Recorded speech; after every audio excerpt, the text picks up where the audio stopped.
The silver Qatarian landing craft hissed open, disgorging 10,000 scaled alien troops onto the baked Mojave sand, the first step of their invasion to enslave the human race, an enslavement that would prove more costly than they imagined.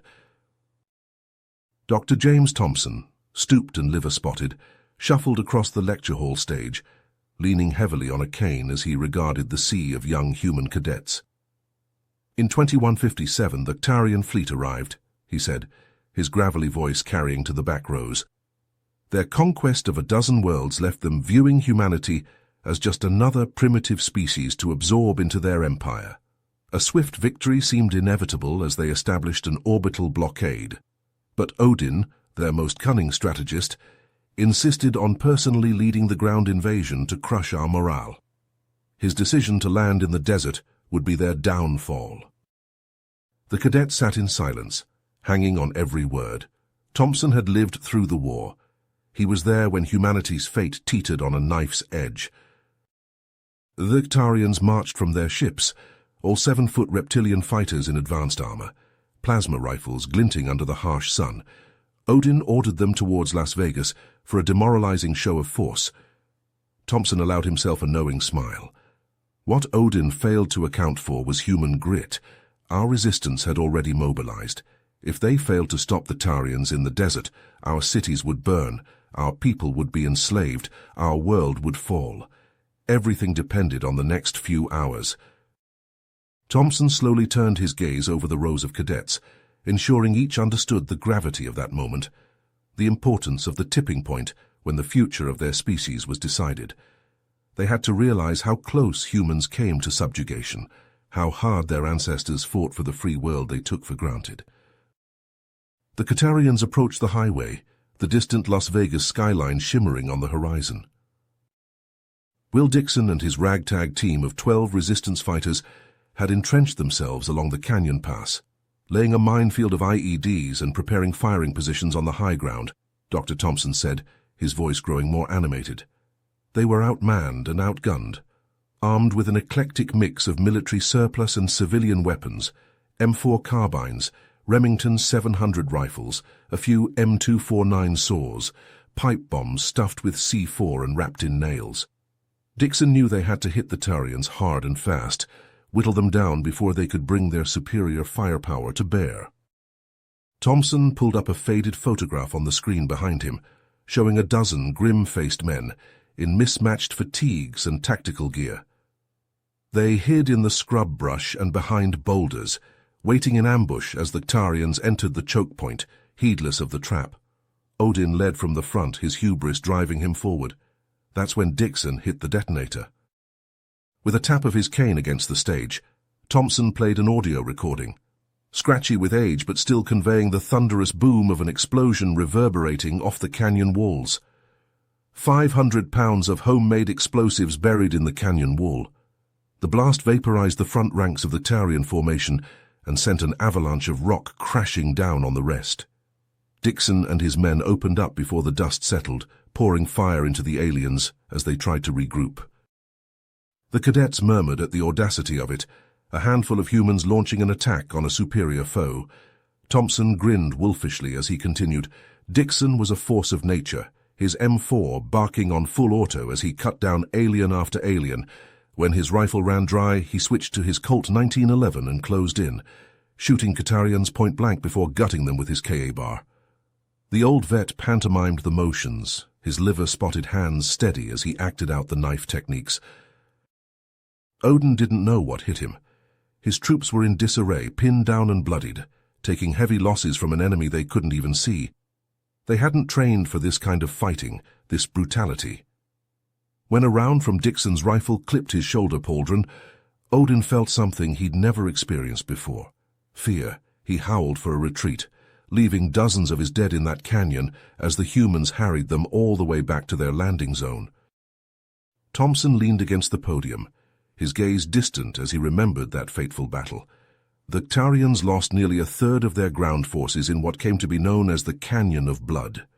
Dixon bought Vegas enough time to evacuate and showed the aliens that humans wouldn't roll over, no matter the odds. That even with our backs to the wall and staring down annihilation, we would fight to our last breath for our home. And the Ktarians? They finally started to realize that they'd kicked a hornet's nest. The cadets leaned forward as Thompson continued. With the Ktarian invasion force reeling from the mothership raid, Odin grew desperate. He ordered his troops to seize vital infrastructure across the globe, and he set his sights on the Hoover Dam. Thompson pulled up a schematic of the dam, red markers indicating key structures. Will Dixon knew the dam's capture would be catastrophic. It powers much of the southwest. Odin could hold entire states hostage. Dixon rallied his fighters, including Maria Sanchez, the dam's former chief engineer. A few keystrokes brought up a portrait of Sanchez, a fierce Latina woman with calculating eyes. Sanchez knew every inch of the dam, every vulnerability. She would be their secret weapon against whatever Odin sent. Thompson zoomed in on the dam as the schematic shifted to a live satellite feed. Ktarian ships swooped low, disgorging troops onto the structure. When the attack came, it came hard. Dropships strafed the dam as Ktarian shock troops stormed the power stations. But Dixon's rebels were ready. Muzzle flashes lit up guardhouses as human fighters poured fire into the alien ranks. RPGs streaked from the gantry cranes, blasting Ktarian vessels into fireballs. Thompson grinned as he pointed to the mayhem. Dixon led the charge, repelling the invaders level by level with bullets, explosives, and sheer guts. The cadets watched in awe as footage showed a grim-faced Dixon mowing down Ktarians with his M249 saw, spent brass showering the dam's concrete. Meanwhile, Sanchez enacted her plan. She led a team into the dam's depths and started opening the floodgates. Thompson brought up a new visual, this one from within the dam's turbine halls, as water crashed through, sweeping away Ktarian warriors in a churning deluge. Sanchez flushed the invaders out and shorted their electrical equipment. It was chaos for the Ktarians, but Dixon's rebels knew every inch of the dam and used that to their advantage. The footage shifted again, this time to the dam's apex where a hulking Ktarian in elaborate armor strode forth, barking orders. That's when Krax made his move. Odin's champion, his battlemaster, built like a tank and twice as mean. He went straight for Dixon. The cadets held their breath as a brutal fight unfolded across the dam's top, Krax's plasma shots sizzling past Dixon as they dueled hand-to-hand, neither giving an inch even as the dam quaked, and explosions light the sky. Dixon hammered Krax with precise jabs, staying mobile, using the slick surface to his advantage. When Krax lunged, Dixon sidestepped and kicked him square in the chest, sending the massive Ktarian teetering on the dam's edge. Dixon leveled his Colt right between Krax's eyes. Thompson smiled coldly. He could have pulled the trigger, but he wanted to send a message. He holstered his gun and delivered a vicious uppercut that sent Krax toppling back into the raging Colorado River below. The cadets erupted into cheers as Thompson freeze-framed on Dixon, standing atop the dam, bloodied but unbowed. That was the moment that changed everything, when Dixon showed the Ktarians that humanity would never stop fighting, no matter the odds. Even with their mothership crippled and their ground forces in disarray, the Ktarians still had the superior numbers and technology, but now they knew in their bones that the humans had something they didn't, an unbreakable will to survive. Thompson turned back to the cadets, his voice ringing with pride. Thompson's voice grew grim as he recounted the final days of the Ktarian invasion. Odin was desperate, his forces in tatters but still deadly. In a last bid to break us, he hurled everything he had at our base in the Mojave. The screen showed a swarm of Ktarian ships darkening the desert sky, disgorging thousands of troops, all converging on a heavily fortified human encampment. Dixon, Reeves, and Sanchez could be seen rallying the defenders, a ragtag mix of resistance fighters and U.S. military personnel. The fighting was brutal, room to room, building to building. We made them pay for every inch in blood. Thompson's eyes seemed to stare into the past, remembering the horror. Plasma fire tore through the base as humans and Ktarians clashed in vicious close-quarters combat. Dixon led from the front, his rifle spitting death, Reeves and Sanchez never far from his side. Then the unthinkable happened. A Tarian sniper hidden among the rocks lined up a shot at Dixon's back. Sanchez saw it coming. "Will!" she screamed, shoving him aside. The plasma bolt took her square in the chest. She crumpled, Dixon's anguished cry echoing across the battlefield. "Maria's sacrifice galvanized the resistance," Thompson said softly. "Dixon fought like a man possessed, rallying us for a final charge." The cadets watched, transfixed, as Dixon led the counterattack, Reeves providing air support. The two friends fought their way to Odin's command post, cutting down his elite guard. Dixon kicked in the door to find Odin waiting, plasma sword in hand.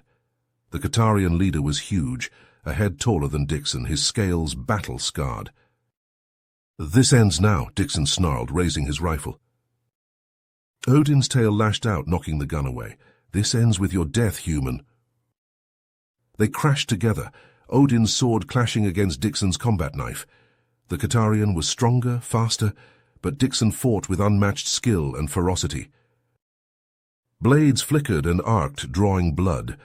Dixon ducked and weaved, striking at Odin's joints, seeking a weakness. The alien sword scored a glancing blow, slicing Dixon's cheek. Odin lunged, stabbing for Dixon's heart. The human twisted, the blade grazing his ribs, and buried his knife to the hilt in Odin's throat. The Tarian's eyes widened in shock. He toppled back, Dixon's knife jutting from his neck. "With Odin's fall, the invasion crumbled," Thompson said. "The Katarians fled, their dreams of conquest shattered." The cadets erupted into cheers, but Thompson raised a hand for silence.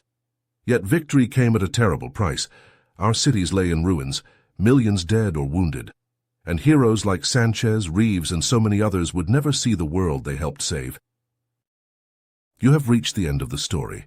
If you enjoyed this story and want to support us, please leave a like and subscribe to our channel, and for every comment that says 88, I will heart every single one of them. Thank you for your time.